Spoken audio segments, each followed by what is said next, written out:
Hi, guys. Riot Podcast here. Hey, listen, just something that you guys may or may not know. You know, the Riot's on Radio U.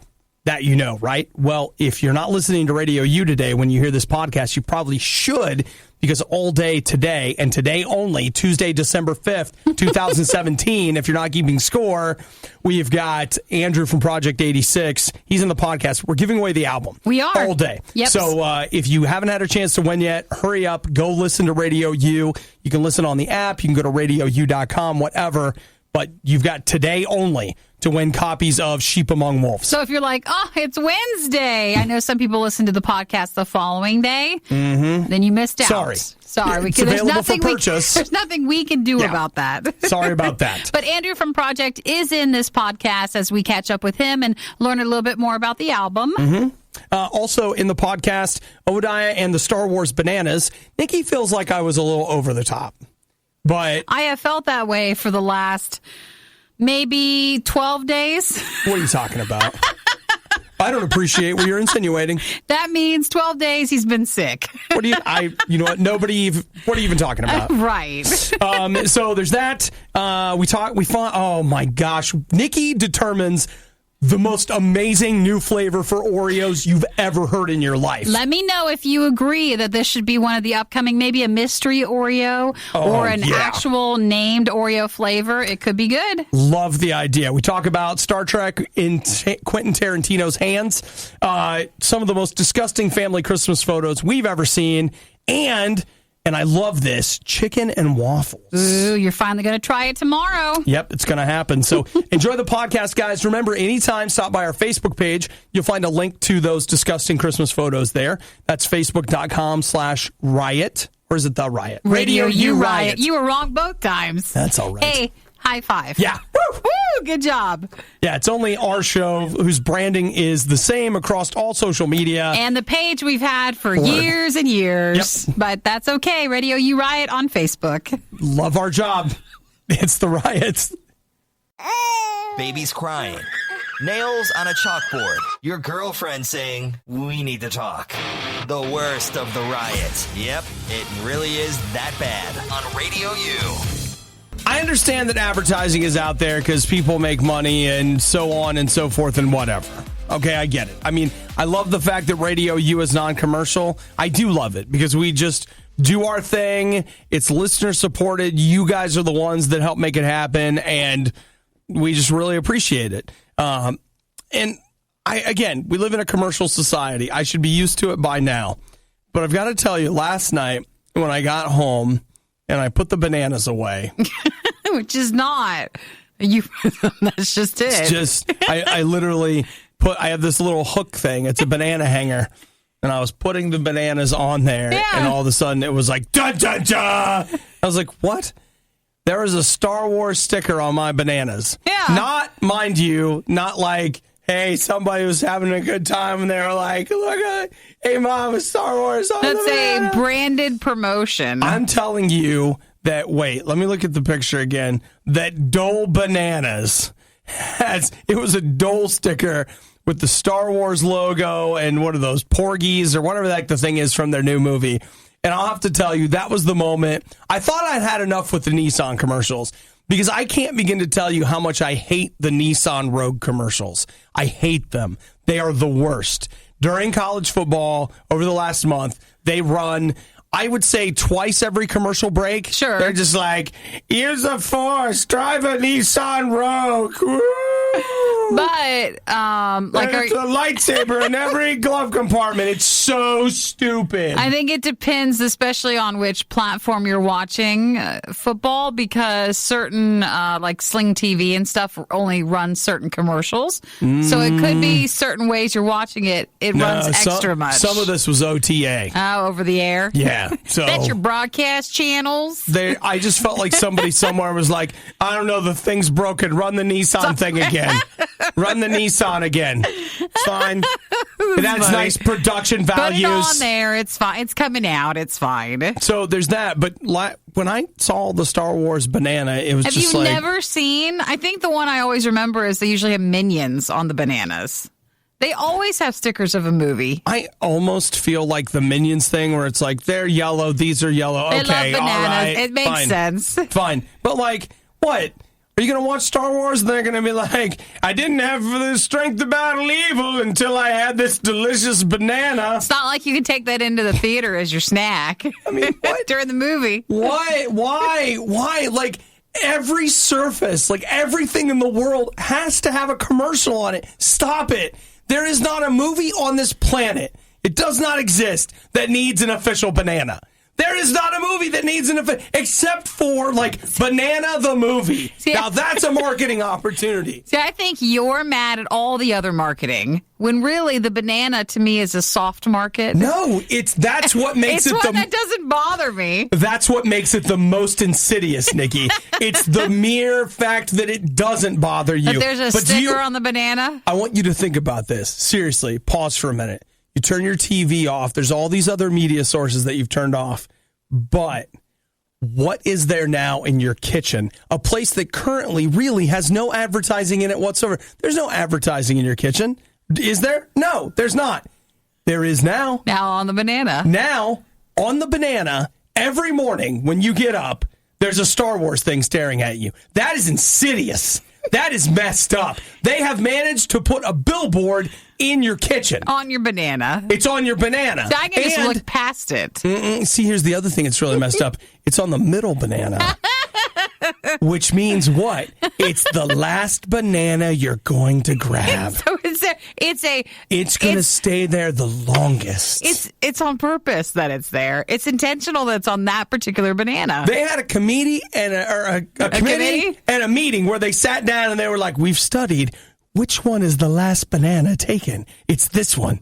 That's where the sticker goes. Gosh. Okay, so there's the sticker on the banana. And you think I'm crazy. No, it's just a sticker. It's real. I think you're very emotional about it, and that means you're very passionate. I don't understand why me being emotional about it. Nikki, I'm mad that they did not pay me to put a billboard in there. I paid them, and they brought a billboard in, and I got this stupid logo staring at me every day. I don't like it. One bit. If you were offended or disgusted by anything Obadiah said this morning... If you weren't so dumb, I might be offended. You must be new. You'll get used to it. The Riot on Radio U. You know what? You're smart. You're a go-getter. You're up early in the morning. You care about yourself. You care about others. You care about what you put in your body. The only problem is you hate pills. So you're like, let me tell you what. How can I combine my need for vitamins with my desire to eat something sweet? Because I can't do the other pills. Ladies and gentlemen, the gummy vitamin, yeah. Oh, yeah. Who hasn't done that? Yeah. I've got bad news for you. Oh, you don't do gummy vitamins, do you, Nikki? I have one that's a gummy vitamin, but it's not, it's a particular one. It's not bear-shaped? And it's not bear-shaped, and it's not covered. I've seen the ones that are covered in, like, a fine sugar thing. Like, it's been rolled in it. Yeah. You're like, this can't be good. Well, even when they're like, this is good. I've got bad news. According to consumerlab.com, now let's be clear, this is not Consumer Reports. They're not quite as prestigious. This is the lab only. But this is somebody else. They say that they took 50 different gummy multivitamins and tested them. 80% of those did not meet the standards of dietary supplements, and most of them did not contain the vitamins or the vitamins in the quantities, Oh, yes. that were promised on the label. So I'm going to throw a flag on this play. I feel like because vitamins are not monitored, right, like our food is, like from the FDA, you could probably run any type of vitamin up against the same lab thing, and it would show that it's not following what it's saying it's doing. Okay, just to be clear, there's a difference between, hey, I say this vitamin will make you lose weight, and that's a lie, and saying this vitamin contains 1,000 milligrams of vitamin C. No, I think some of them, you're like, well, it's actually filled with chalk, not vitamin C. It's a lie. You just don't actually know what's really in the thing. Well, I will just tell you that the gummy market is especially bad. Especially lying with it. That's right. They say that the one thing that you're definitely getting in your gummy vitamin, and again, this was across 80% of these, was you're definitely getting vitamin A. In fact, you're getting way more than you're supposed to, and in many cases, enough to make you sick. Oh, more than you need? So, yeah. Good job. Let's hear it for those gummy vitamins. Aww. You know what I learned yesterday that is not related to this, because maybe I was looking at gummy vitamins and we don't have to talk about it, is that you can't get iron in a gummy vitamin. It doesn't work with the delivery device? Nope. Can't. Now, you can get iron in a chewable. That's, I think, because you really have to watch. If you take the wrong amount of iron and you start playing around with that one, that can make you sick. Yeah, it totally can make you sick. You don't get enough iron, you're anemic. You get too much, you're metal. I don't know. You're your own gummy. It's some other thing that's not good for you. You just have to be careful, because for some, like, if you won't take anything, well, then a gummy vitamin at least is giving you something. It's giving you too much vitamin A that's making you, they say, nauseated. What if you take it every other day? Maybe. You just have to find the right dosage. Well, don't give up. I will say that that's part of what, if you want, quote unquote, good vitamins, that's what makes them expensive, because they're like, no. We promise we're putting the stuff in there. Right. It's real. Even when they say they promise, like on the thing. Like promise, asterisk. Then they're really lying. By promise, we mean we hope. My favorite part of the worst of the riot, when they shut up and the music starts. It's the worst of the riot on Radio U. Nikki, let me ask you a question. What's that look like to you? Does that look big? That's a small Ziploc baggie. What's in the bag? Oh, it's a pill. I mean, if it's just a bag. Looks like Bactrim. He's back.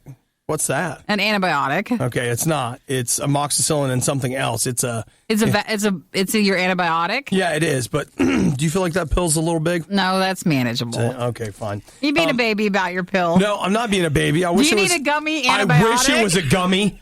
If you want to know the truth, if we want to talk about it, work. Why not? Because it's like they won't give. You remember when you were younger? And for me, I remember when you didn't want to cross over from when you got liquid antibiotics to like the pill ones. Mm-hmm. And then I remember the doctor saying, well, at this point, the liquid one won't work as well. You know, when you get older, you have to have your mom's trying to sell it to you like, well, this is part of growing up. Really, you just want the pink stuff from when you were young. So oh, yes. I'll tell you right now, if you market that pink stuff as like a milk alternative or something, I would so drink it. That should be an Oreo flavor. Oh, my God! Oh my gosh! Pink antibiotic Oreos. I would buy that. You know how better everybody would feel? I would totally buy those. That would be so amazing. It could be a mystery flavor. Oreos amoxicillin. Where is the marketing team on that one? You can hit it like, flu and cold season. Oh, it's huge. It's like, of course, we'd have to get out there and say, contains no antibiotics. This is just purely flavored like it. So that was the best flavor ever. Maybe it would be like Oreo Amoxi, because you can't come out and say amoxicillin. Amoxi sounds like the generic cookie for Oreo. Like, I'm not having an Oreo, I'm having a Moxie. I'm not having an Oreo amoxicillin, I'm having an Amoxi. What, it's good. The Amoxi cookie. It's the generic form. The pharmacist says that's what's covered under my plan. I know, that's all my insurance will get me, but it was free. That's how we get our, maybe it could be pumped in it, and then that's how we have our antibiotics. Totally could be. They come in the cookies. It's preventative you get that antibiotics. In, a chicken sandwich, so you get both of them. And so you eat your meal. Why not? I mean, then we wouldn't have to take these pills. Man, okay, last night I woke up, I had another night of big coughing fits. I thought we were supposed to be past that. I thought so too. You're almost to 2 weeks. Where do I lodge the coughing complaints at? Are you taking your coughing pills? Which sounds fake, doesn't it? He has some called pearls. You take them? I did take one last night. Aww. I felt like it made it worse. Really? I didn't. Well, do you want me to tell you what? I did cough a lot yesterday, so I guess that's not true. Okay, first, I'll tell you a couple things to make you feel better. Okay. So that way it's not you. You don't have to worry. Okay. You're back at work now, like yesterday was. No, you're talking more. Yeah, okay. So that probably builds it up compared to the weekend. Okay, all right. So that makes you feel better. What else was I going to say? make you like it's not your fault. I think that's all I had. It rained. All that moisture in the air probably caused. No. This is what everybody always says. Like, maybe you're near the end, so it's the last bit coming out. That's what you always say, too, just to make you feel better. Like, don't worry, you're not getting worse. I thought about going and getting, what's the stuff? Mucinex, but without the D. The decongestant? No decongestant, just the Mucinex. Because isn't that supposed to, like, make it, your cough's more productive? Because I would like to feel like I'm getting something done. Because right now... You take that, you go to your boss, well, expect more this week. As you can see here, I'm taking expectorant. So expect more out of me before Friday. You know what? Even though I'm sick, don't lower the standards. No. We want to raise them. I'm going to be getting a lot done. Not raise them, but put them to the side. Just off a little bit. They're just like, Grady's on medication again. You're going to feel better by Christmas. Oh, yeah. Yeah, that's the plan. Next Christmas. Starting your day with the worst of the riot is a great idea because it's guaranteed to get better from here. It's The Riot on Radio U. So, let's roll this down. You got single, you got double, you got queen, you got king, you got California king. So we're talking beds. Bed sizes. Yeah. But what do you do when California king just isn't quite enough? Well, I've seen some custom ones, like online, where it's practically the size of the room. I saw an NFL guy once that it was basically like his whole room was a bed, which was pretty awesome. Or like a basketball player, because they can tend to be so tall. Mm-hmm. So you have to have a custom bed. They can actually afford a big bed. Yes. Because they play basketball. That's also true. Okay. Where their beds do not come out of a box.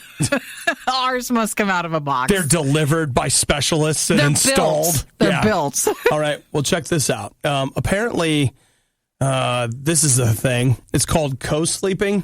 I guess it's when you're a kid, when you sleep in bed with your parents, like your whole family sleeps in one bed. I have seen some of that where it's like a side. It feels like a reality show. It's like a side bed or something. It's all, in this case, it's all one bed. Is that if you just have like a one-room house or something? No, this is true. I mean, that's another kind of choice that people are making that's not a good idea. Well, that's like if that's all that works now. We've got a micro house.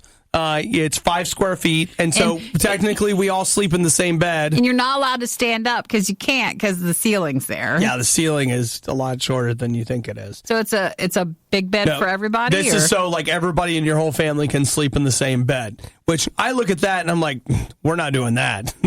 Like, I don't want, nobody's getting, this is my bed. I like my space.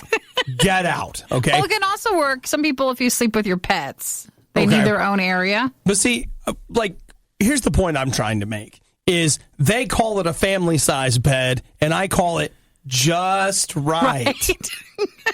That's what I call it. Just for you. I like the idea of I could roll over 4 times, and I'm still in bed. Yeah, but we wouldn't have the bedroom size to have this sort of thing. Well, Nikki, now you're starting to stumble into my vision, and that is all of these people that are getting micro houses, then that just leaves more room for me to have a big house. A big one room. For little to no money, since they're abandoning materialism, I'll buy those rich, guilty-feeling people's very, very large house so they can live off the land in their tiny micro house, and I'll have plenty of room for this extra large bed. So how many? The family size. How many people are they saying can sleep in a family size bed? And it sounds like a combo. I don't know. It says it's twice the size of a queen.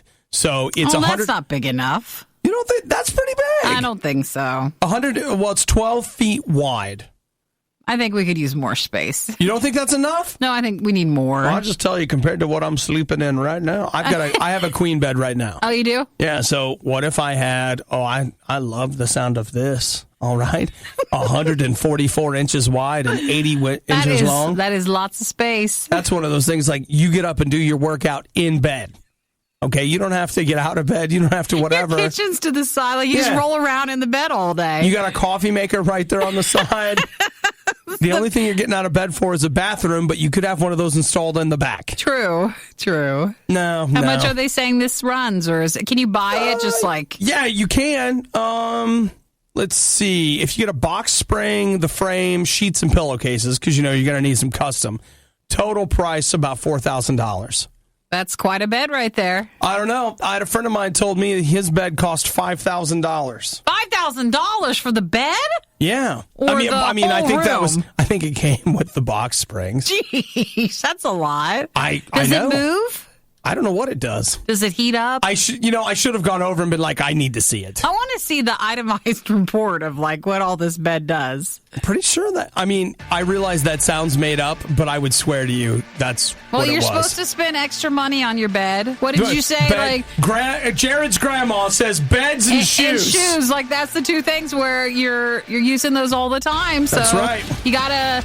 We don't have to be as cheap as we normally are. That's why I get my shoes down there at the Walmart bargain bin. And the bed. That's not true. The worst of the riot has no expiration date. It's born spoiled. It's the riot on Radio U. Nikki, I feel like we start every Andrew interview this way, but what? It's been a while. Yeah, that's true. It's been a while since we've gotten a chance to talk to Andrew from Project 86. They're brand new. I think Andrew just shut the door. It sounds like it. I feel like it's the intro to the Thriller song or something. True, something like that. But Andrew from Project 86, because today is contest day, so you have a chance to win. I think we're walking now. I think we are. Andrew, are you there? Walking? Back to the door to shut it again. There it is. I was like, I think I hear him doing that. That's amazing. Well, how are you doing? Good morning. Good morning. Long time no talkie as usual. Yeah, so, just catch us up. What have you been doing for the last year?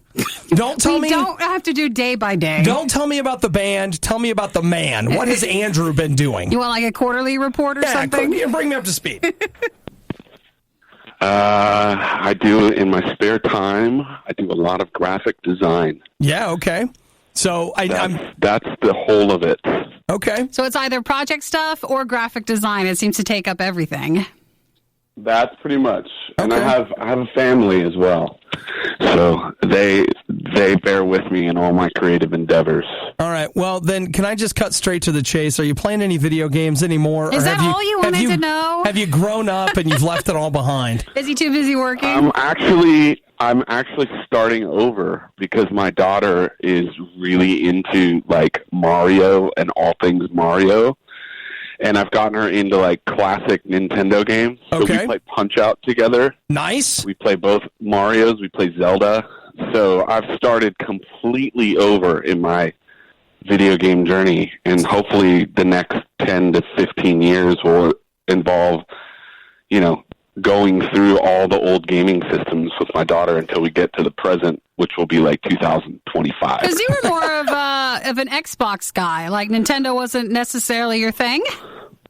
When I was a kid, like every other kid my age, Nintendo was it. Like that was everything. But more recently, yeah. Okay. More of an Xbox guy. So Andrew right now is teaching a video game class that he expects to last about 12 more years. So should be good. I see that. Did you say, but have you done any of the new Mario Odyssey? No. We're only doing Classics? like old Mario. Gotcha. OG, and a little bit of Wii, but only Wii because I downloaded classic games onto the Wii. Okay. All right. And like I said, Andrew's teaching class, and eventually, he's going to slowly time shift and catch up with everybody. I love it. So, dude, right now, you are buried, I imagined, in all sorts of getting ready for Sheep Among Wolves, because right? that is out today. Yeah, today's the day. Finally the day. Yeah, pretty exciting day, and I can't really catch my breath to appreciate it because, like you just said, I'm neck deep in everything as far as interviews and fulfilling our pledge campaign. And we did all these amazing sort of interactive experiences with fans as well. One of those was songwriting sessions that we do over, Facebook chat or Skype or whatever medium is available for the person who ordered it. And so I have a bunch of those in the next couple of days, just getting together a ton of content and pre-order packages on our website. And it's also Christmas season. So we've updated our Christmas record that grows every year. So it's a very P86 Christmas this year. It has 10 tracks total. Not a brand new Christmas song, but we did include a song that wasn't heard much from our Knives to the Future special edition a few years ago. And there's a song that I wrote about having a snow day at school. It works, basically. right? That works totally. Yeah. So that's track 10. And so we're making the Christmas music available along with the new album and along with a lot of other really cool items. If you visit us at project86.com, you can get some really good deals on music and merch because our record just came out. So we discounted everything and put it into huge bundles and a lot of different options. So project86.com, that's my shameless plug for the new record coming That's out. not a bad thing. And obviously, and Andrew is so hands-on with especially all the fulfillment of the pledge incentives and stuff that it's nice to see. You know, bands sometimes do it on a timely manner, but with Project, for all your past ones too, it seems like you really take it to heart to make sure to get all those fulfilled as fast as possible. You know, this is our third crowdfunding endeavor. Pledge Music's a little bit different, and each campaign we've tried to make unique in and of itself. And this time around, we released the music as we made it. And so we tried to go the extra mile because I know that that's been a lot of fans' experiences. If you give a band a bunch of money, and then you got to wait 50 years to get your stuff, or maybe it doesn't come. And that was a big reason why we're doing all the fulfillment ourselves this time around as well. So our pledge campaign is still actually active. You get an EP of 5 songs for free, autographed material, and 100 chapters worth of history and updates and all kinds of cool stuff.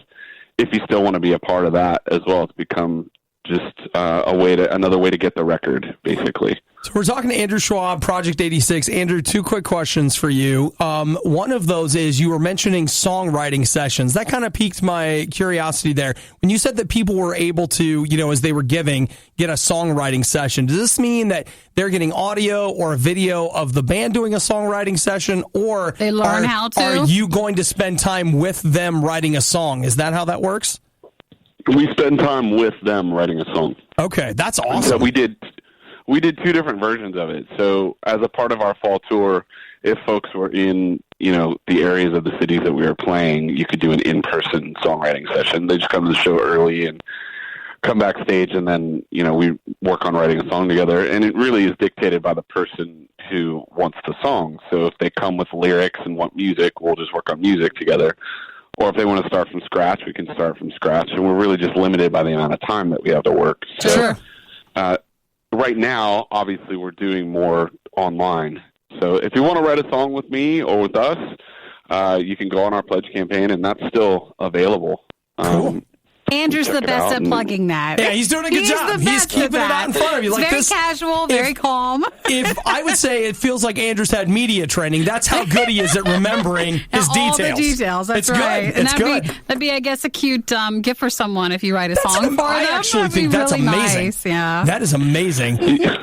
You guys I can't figure out if you're blowing my cover or enhancing my ability to plug it. Actually, both. You do very well with that. You'd have no idea. Yeah, I mean, most of the time we beg bands like, hey. Do you know your details? Do you know the name of your album? And they're like, no, but I saw the show on Netflix that I loved. And so you're doing great with the details. Yeah. Very good. We searched for something positive to say about the riot and finally came up with one word. Consistent. Consistently terrible, but still consistent. Radio U. So I watched 6 episodes of Star Trek Discovery. So there's still a couple episodes I haven't seen that are currently available. And then I think it comes back in January. Yeah, they split the year. Something like that. That was their strategy to get you, see if they could get you to pay for a month because that didn't have new Star Trek in it. Well, they offer like one free month, and so they want to keep you going for as much as possible. How about they offer a free week? That's it? They offer a week. The CBS app? CBS Really? All Access, you get 1 week. That's very generous, isn't it, guys? Well, you know, Nikki, Netflix only offers a free week, I think, as well. Week? I mean, they'll do like specials where it's like a month. But Netflix doesn't count because I assume pretty much everybody has that anyway since the dawn of time. Hulu also does a week or maybe even 2. I don't know. You can get more out of them. You can get way more. They always email. They're like, please. So on this Star Trek thing, they made a big deal, a few weeks ago, that on Star Trek, they said the F word for the first time. And they're like, we're really breaking ground here. We're really using this show to do a lot of things. we've never done before. It's awesome. Now, on broadcast, stuff, you can't say that word. Which is why broadcast TV sucks. But on others, you can say it. I know. I just feel like... But for this, it's a broadcast network, but it's not on broadcast. That's how I know that I'm watching a serious adult drama is when someone uses the F word, because I will tell you, in most of these serious adult situations I find myself in, that word is just flying like crazy. And so I just am really glad that Star Trek has finally, grown up. I feel like some shows use it as filler because they don't know what else to write. Preach so it actually comes off as a bit... Well... I watched the episode in question, and it looked like, did you ever swear in front of your parents by accident, but like you didn't get in trouble or whatever? But your eyes are just like... That's what that scene felt like. Did they pause afterwards to let it sink in? Kinda. They had somebody repeat it back to them, and it was like, they're like high-fiving, like, yeah, we did it, yeah! And I'm out there rolling my eyes like, listen, nothing makes you seem less adult than trying to seem like an adult. That is the ultimate mark of childhood. But let's move on, Nikki. There are rumors floating now. He's come out and said, and they're going to use another word. No. You're going to see the connection here. All right. Now that that particular word is available in Star Trek canon, Quentin Tarantino has announced that he wants to direct a Star Trek movie. And let me tell you right now, I think that might be a lot of those words and a lot of violence. Here's a lot of stuff he says. I got to tell you right now, take a Quentin Tarantino script and lay it over Star Trek and just get ready. Just get Remember ready. I mentioned sometimes it feels like the words are used as filler? Yeah. That's him. Think he might be into that? That is. Well, I'll tell you right now that I just find the irony of like, now that this is a word that can be used in Star Trek, Tarantino is now going to be able to write Star Trek, because up until this point, he's been, held back by the absence of certain words in certain circumstances. I think for some of our storytelling, it's a mark of a great writer or a script writer or developer or studio who can manage to make a intelligent show that's compelling with actual dialogue and costumes. Like, if you could do both, we don't usually get that. Yeah. I do think that Samuel L. Jackson would make a great Dr. McCoy. I feel like I've thought about it. Would I want him to be Captain Kirk or Mr. Spock or Dr. McCoy? I feel like if you're going to go with it, I think he would make a great Dr. McCoy. I feel like for Star Trek, for the CBS stuff, like it's pretty much died down, because the only time I'd ever hear someone talk about it was you. Yeah. And I haven't even heard you talk about it as much. Well, so I'm curious how it's doing for them. I don't know, but I will say this, that it felt like they sat down at the beginning and they parceled out, what can we get, like as we release episodes, what can we get that is going to lead to news traffic? Mm-hmm. So with each episode, they would push something, like a different thing. And so like every episode had this thing where they're like, oh, they guys, want to get everybody talking. Look what's going to be in this one. Internet going to be talking about this. And then here comes the next one. They're like, well, we've done everything. No, we haven't. Has anybody said, this word yet? No. Oh, internet, here we come. And it felt like the whole show was around that. Like it just felt built for that. And too marketed. You know what? Maybe I should just enjoy something instead of picking it apart, but I can't help it. Let's take all of the most mind-numbing things the Riot has ever said and play them again. It's a stupid idea, but I love it. It's the Riot on Radio U. I gotta tell you, I feel like it never gets old taking a look at awkward family pictures, but right now I'm scrolling through awkward Christmas photos. Even better, aren't they? Oh my gosh, they're so weird. Something about the holidays that brings out the weird photos. Some of them aren't so bad. Like, here's just a family that's like in their pajamas and they don't have any weird pajamas. That's like I'm not into it, but it's not that bad. But dude, like here, I mean, they're a family of swimmers, so I get it. So like they're sending out a picture of, hey, the kids are swimming and it's going well, but everybody's wearing their swimsuits. It's weird. The other thing that's weird is, like, do we have to have pictures where dad is like kind of naked? Like, there's a bunch of these where the dad, it's like, he's probably not naked, but like the joke is like he's hiding behind the family and he's naked. Is he supposed to be like Baby New Year? Because at least then I feel like it fits a little bit. Maybe. I don't know. I really hope that's it. But like, here's a guy who is posing with his wife and his baby, and like they're both wearing a diaper. No, that's not real. Like Baby New Year? Well, like the baby thing? That is. That's weird. Do you think that's a Baby New Year thing? That is a reference to that. Yes, I believe so. Would you send a photo like that of yourself out to people? I don't think that looks good for anybody. It feels like a poor choice. It does. It feels like a poor choice. Also, the tree one is hilarious. It's like 4 family members in green trash bags, and so they place themselves to look like a Christmas tree, and then they put garland around them. It really doesn't work. What they need is better lighting for that photo. Oh, the reindeer one. These are all so like, they walk the line to like really wrong. Well, the reindeer one I feel like is them riffing on a human centipede thing. It's so bad. I can't believe you said that. That's terrible. Don't you think that's what it looks like? Now I do. It's all bad. Man, sometimes these photographers need to step up and be like, you know what? No. Do you think, though, sometimes you just go with it, like when you're there, like if you're not familiar with taking pictures or, doing a photo shoot or something, and so you lean on the director's expertise and ideas. So what if it's that person that's being wrong? Well, I will tell you, I've been in circumstances since, I do some video work that where I'm outside and the person in charge of the video is like, well, I want you to do this. And you're like... You just go with it. Like, I guess I'm going to do that, but it sure sounds like a really bad idea. And sometimes it works, and sometimes you get this, which is just weird. It's hard to know what to do. What the answer is. Why are people? You should never take your clothes off in a picture. Yeah, and that's across the board, but also just in Christmas cards. It's like where are the people's clothes? I wouldn't send this picture out to people. Like, I guess I would never commission that in the first place, but like... I think some people have maybe an inside joke that only family members will get. I guess. Oh, some of these. I don't want to look anymore. Yeah. I'm enjoying looking. Like, I mean, I want to look away, but I'm enjoying it. These guys with their shirts off flexing with the big snowman.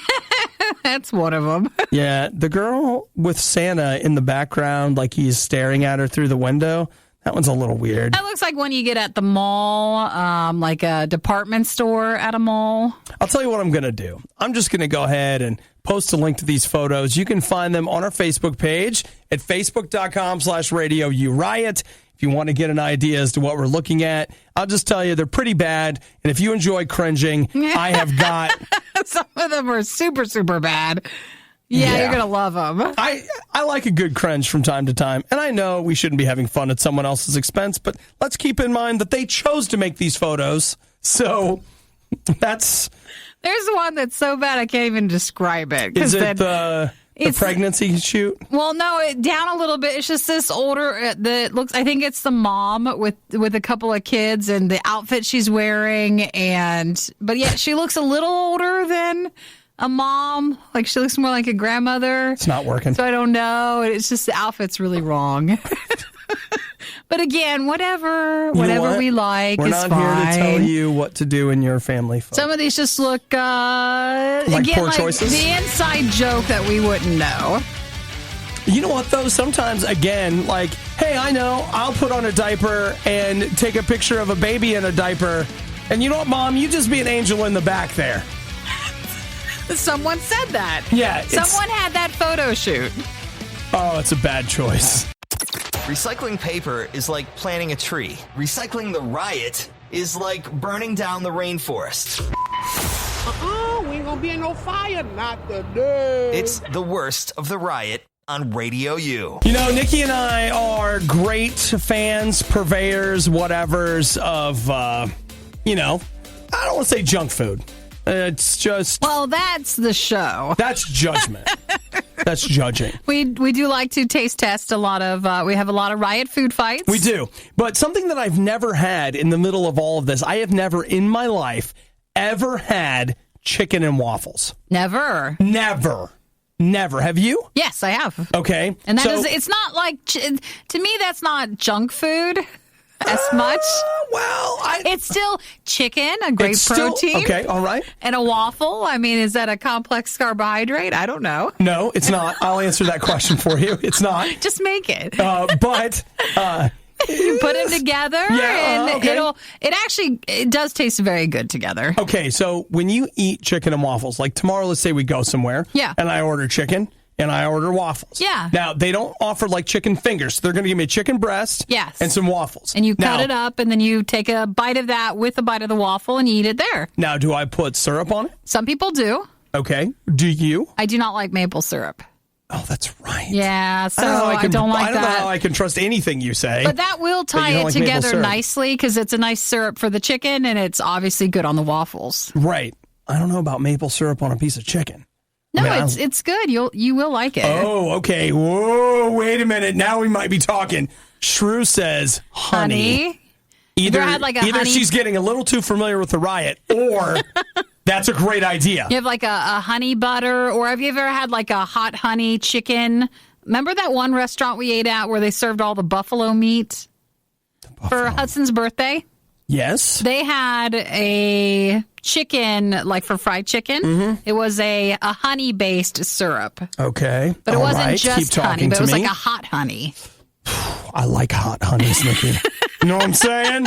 So it could work deliciously for you. Oh, boy. I like where this whole conversation is I think you'd love it. Because don't you? I mean, you like waffles. You like pancakes. You'll do that. Yeah, I mean, I like simple carbohydrates. I like breads and sandwiches and things like that. So, I mean, I guess it's like a sandwich. If you think about it, like maybe kind of a sweet bread kind of a thing.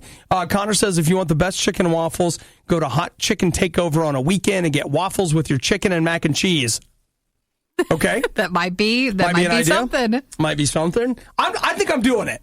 I think I'm going to get chicken and waffles. I almost over the weekend, the hotel I was staying in, they offered for an absurd amount of money a room service option that was Korean chicken and waffles. Ooh, that's delicious. I don't know what Korean chicken is. Korean chicken, it's... Is it just a chicken that was raised in Korea, no. flew over, got mixed up with the wrong crowd, ended up in a slaughterhouse, and now... Korean chicken's delicious. It's just cooked a different way. It's a little bit crispier. I love that. It. I love Korean chicken. Everything you're saying is right where I'm at. So it's just cooked a different way. Okay. All right. What you're saying, though, the heart of this is you want chicken. Well, yeah. Fried chicken. Sure. David says, I had chicken and waffles at a restaurant that served it with maple honey ghost pepper sauce. Ooh, okay. See the spice. So, no, the hot spice is really nice with chicken and waffles. I'm into that. Like, I'm into it because maybe not ghost pepper hot, but just a spicy, a nice amount, like a hot chicken. Hey, I'm on board. Like, what you're talking about. I'm You're on board ready for to that. go? Okay. Yeah, I'm ready, Nikki. Well, let's do that My tomorrow. body is ready. Okay, good. The Riot's future, 2 words. Goat Farm.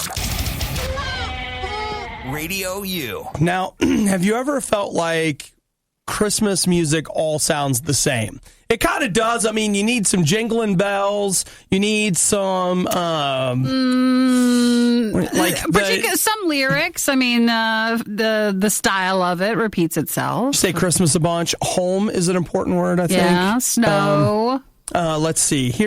Well, let me tell you what. According to Dr. Joe Bennett, he is a Boston Conservatory musicologist. I'm going to quote him. He says there's no simple formula for a successful song, and in practice, songwriters combine their own experience, musical skills, and personal creative preferences when writing. However, he did study the lyrics, the tempo, the musical key, and the vocals of 200 Christmas songs, and here's what he found. He found that they needed to be in a major key. C major or A major were the most popular. It needs an average tempo of about 115 beats per minute in 4/4 time.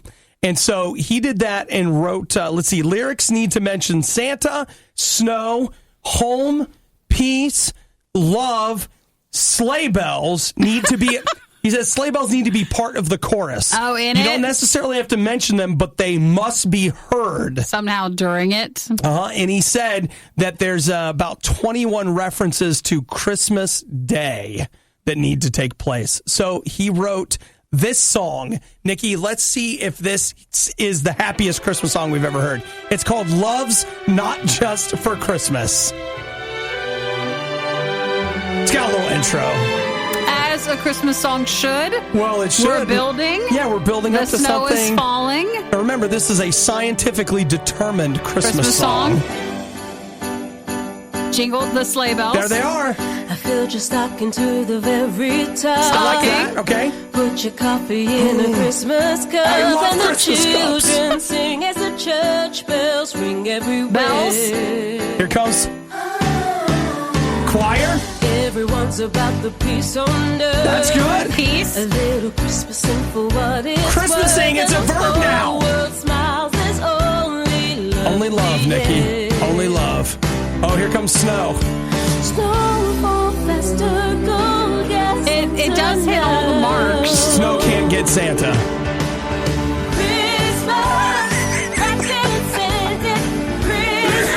So really what he's saying is this type of Christmas song is a movie Christmas song to me. Yeah. Does that make sense? Like No, it totally does. you would hear in a Christmas movie. It's a Christmas movie montage song. Basically. Is what I think. Like everybody's putting up the tree, they're decorating, which they make decorating look way more fun than it actually is. You're walking outside holding hands while it's snowing, that sort of thing. Probably going to the mall, laughing and pointing at things.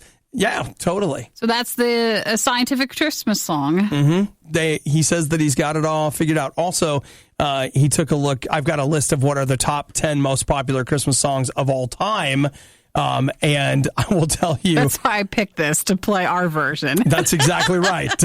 He says that Mariah Carey's All I Want for Christmas Is You Which is almost what that sounded like. I agree. It's but a lot like it. if you go back and listen to, like, again, other songs, they all have that element. Maybe tone to it? Maybe it was just that Mariah Carey's producer determined it first.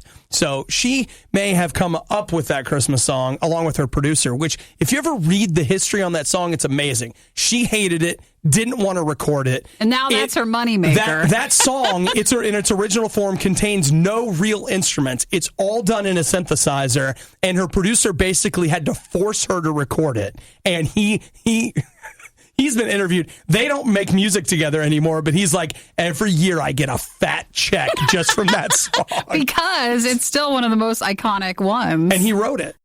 The worst of the riot is over, but the fun can keep going. Hey, I saw you checking out my goods. Check the Riot blog or stalk us on social media. You want to sample them? A little try before you buy, huh? Through riot.radiou.com. Use a Force. Drive a Nissan Rogue. Woo!